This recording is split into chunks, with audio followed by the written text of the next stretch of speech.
Buenos dias! Welcome back! Bienvenue! Yeah, so we got the valve cover off this morning, and lo and behold, look at how much stud is sticking up. There's the broken injector hold down bolt right there. That's where the injector goes down. Under this cap, there's the injector bore. Capped off. This one broke, number 1 and number 4. Number 4, you can see right there, equally looking like they got the same amount of stud sticking out. We have to try to extract that.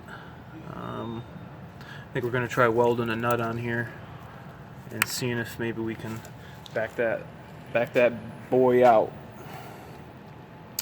So here's a 6.7 with the passenger valve cover removed. No EGR cooler. All the wiring, everything's moved out of the way. Got the fender liner out. A little more accessible-y looking this way. This is that's the intake. That's going into the intake valves. So that's what we're waiting on right now. We're gonna get back on this probably later on. Our other victim is an 0460. We put some fuel injectors in here, and it had to go over to the front end guy to have all the brakes done and all the ball joints. And right now, it stopped running on him and was leaking fuel out the exhaust right behind the cack where that connection is. It was just, there's like a little pinhole, you could see fluid leaking from the exhaust. So what I did today was I verified, when it was out in the lot, and it was a little locked up. So fortunately for a 6.0, there's 4 valves per cylinder.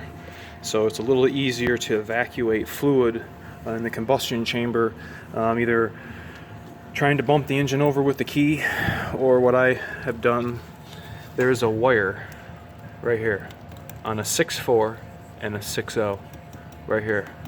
This wire, it connects right here. It goes all the way down to the starter. So when you turn your key on, power goes to here through this wire and all the way down to the small terminal down on the starter. That snakes all the way back to the starter. So instead of you turning the key on, I'm just gonna tap this down here on this stud, and you can get the engine to crank over.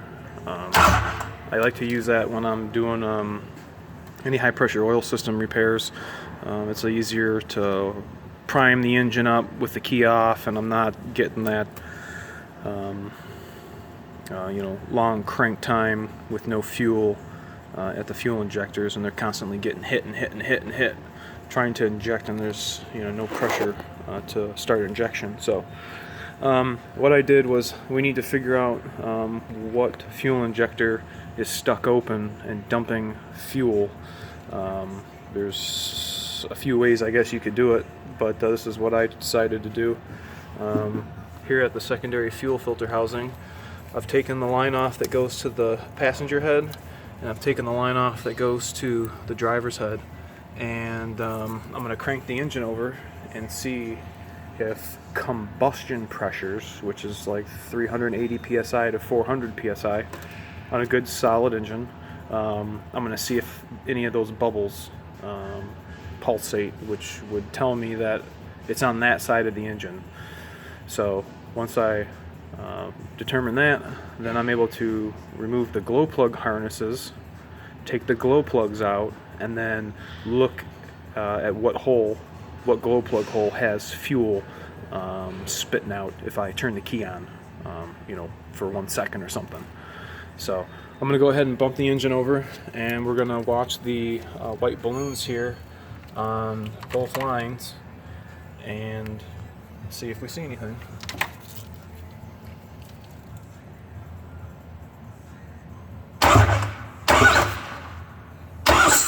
Whoa!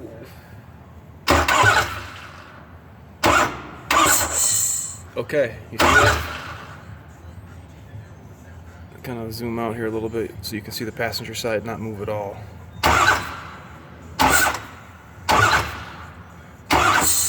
Clear as day that it's on the driver's side.